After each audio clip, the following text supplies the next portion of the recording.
Izire umwiza wanjye nkunda,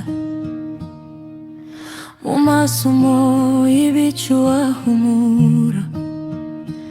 Iki kirere cy'ubururu, urumuri rwawe rutamurikira isi.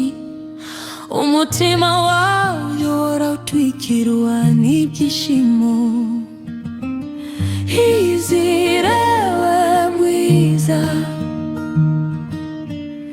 izire we nkunda, ndagutegereje. Izire, ijuru riratwikiriza. Izire we mwiza wanjye nkunda.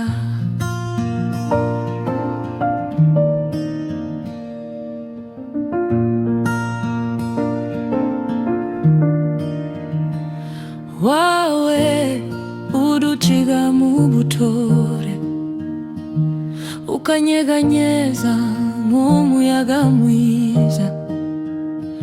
Amaso yawe ni inyenyeri mu gicuku, umurage w'ibyiza.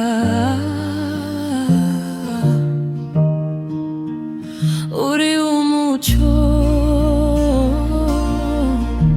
ndaguhamagara mu mahoro no mu rukundo. Reka ndirimbe, reka nseke, umutima ukuri wenyineza. Izire nk'ikinyamutegarugori, izire nk'igiti cy'isate biza. Mwiza wa